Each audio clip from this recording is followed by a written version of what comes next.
kembali Anda menyaksikan acara mingguan dunia kita yang kali ini menyajikan sebuah episode spesial di Capital Area Food Bank, Washington DC. Betul, Thanksgiving Rina. Akhirnya Vina bisa merasakan juga. Ya hebohnya hari besar warga Amerika ya, nih. Betul. Kalau Thanksgiving itu dirayakan setiap hari Kamis terakhir ya di bulan betul, November. Iya. Nah, Thanksgiving ini memang pada hakikatnya adalah hari mengucap syukur warga Amerika terhadap panen atau terhadap rezeki yang didapat selama tahun itu. Oke, nah kalau yang saya dengar-dengar nih, katanya Thanksgiving identik dengan makan-makan, terus kumpul keluarga, mudik juga. Betul, nah itu hampir kayak lebaran ya di Indonesia ya. Memang arus mudik yang paling padat selama Thanksgiving ini di Amerika. Oh oke, nah tapi satu lagi yang nggak ketinggalan, aksi sosial ya, benar kayak lebaran. Betul, jadi memang krisis ekonomi ini tidak hanya mempengaruhi warga Amerika, tapi juga mempengaruhi lembaga-lembaga sosial yang membantu mereka, pemirsa. Oke, selengkapnya kita simak liputan berikut ini. Tak pernah terlintas dalam benak Jamika bahwa ia bisa menjadi tunawisma. April 2011, ia dan keempat anaknya harus mengosongkan rumah dan mereka harus tinggal di penampungan Yayasan Salvation Army. Jamika termasuk dalam kelompok warga miskin Amerika yang jumlahnya kian bertambah. It wasn't like it was just me. I had 4 little ones following and looking up to me. So it was scary. I feel like I didn't have anywhere to turn to. Morat-maritnya perekonomian Amerika selama beberapa tahun terakhir telah melumpuhkan bukan hanya warga, tapi juga banyak organisasi yang membantu warga kurang mampu. Pusat Salvation Army di Nashville, Tennessee mencatat adanya peningkatan permohonan bantuan sebesar 4 kali lipat, terbesar selama kurun waktu 45 tahun terakhir. I had someone the other day just come into our office here and say, I'm embarrassed to be here. Last year I was contributing to the Salvation Army, but now I'm coming to ask for help myself. Sejalan semakin banyaknya keluarga yang membutuhkan bantuan tempat tinggal dan pangan, organisasi seperti Salvation Army justru semakin kekurangan donatur. Kota Nashville sendiri kehilangan dana bantuan federal sebesar $400.000 di luar berbagai pemotongan anggaran lainnya. Second Harvest Food Bank, penyedia makanan gratis bagi lebih dari 400.000 warga Tennessee, juga mengalami masalah dana. Federal and state funding dollars are shrinking. Donors are experiencing fatigue because they've helped pitch in during this great time of need over the past 3 years, and they're at a point to when they may not be able to give at higher levels any longer. Akhir tahun merupakan masa mengkhawatirkan bagi mereka karena permohonan bantuan pasti meningkat. Dan inilah saat di mana warga yang mampu akan menyumbang.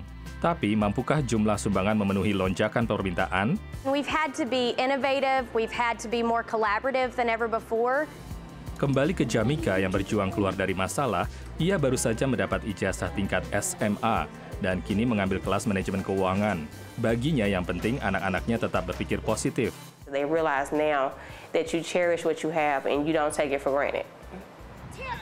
Selain itu, keluarga Asher juga belajar untuk lebih bersabar. Prinsip ini pun harus dipelajari berbagai organisasi dan yayasan kemanusiaan di seluruh Amerika yang juga mengharapkan membaiknya ekonomi negara ini. Dari Nashville, Tennessee, tim VOA.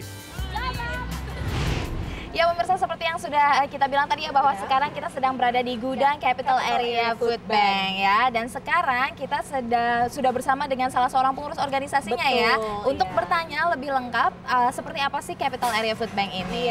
Langsung aja kita ketemu dengan Crystal. Hi Crystal, how are you? Good morning. Hi, good morning. So can you tell us about the Capital Area Food Bank? Yes, well, we've been around since 1980, serving people. We're the largest supplier of food to those in need in the Washington metro area, which includes Prince George's and Montgomery County, Northern Virginia, and the District of Columbia. There are over 641,000 people that we estimate are at risk of hunger in this area, and we're currently serving an estimated 478,000. So there's a gap. There's a group we're missing right now. Okay, so how does this operate? How do you get the supply, the help, the donation, or things?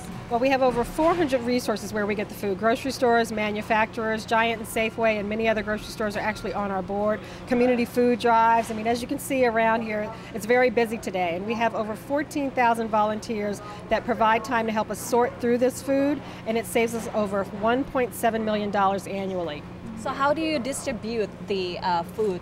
So the volunteers help us sort the food as it comes in, and then we sort it by category, and we put it up in the shelves, and then we have over 700 nonprofit agencies. This could be food pantries, soup kitchens, youth centers, senior centers, and they come and they actually kind of shop for food, and they pick a menu item, they set it up, and they come in and they shop, and then they take the food to their organization, and then they distribute it throughout the community. Yeah. So how about the economic crisis? Is there has anything to do with the situation, with the donation? Yes, we manage a hunger hotline, and we have seen a 173% increase from this time last year to this year. So it's huge, and it's really affecting us. We're bringing in more food and more funds, but it's really just not enough right now. But how? What about in the terms of donation? Is it decreasing because of the crisis? They're about the same, but the more exposure that we can get like this, the better it is. I think people really know that we're in a hunger crisis just from reading the paper and watching the news, but they really have to be able to do something to help, and a lot of people are suffering. I mean, it's not only the unemployed that we're serving, but the underemployed. So people with 1 and 2 jobs and 3 jobs trying to survive. So those people, we even have people that used to be monetary donors that now use our services. Okay. All right. Well, that's very impressive what you do here. Thank you so much. Thank you. All right. Ya, bagusnya adalah ini tetap sumbangannya tetap masuk terus ya, walaupun krisis. Walaupun krisis. Ya. Nah, sekarang kita istirahat dulu ya. Oke. Tapi pemirsa jangan kemana-mana. Kembali setelah yang satu ini.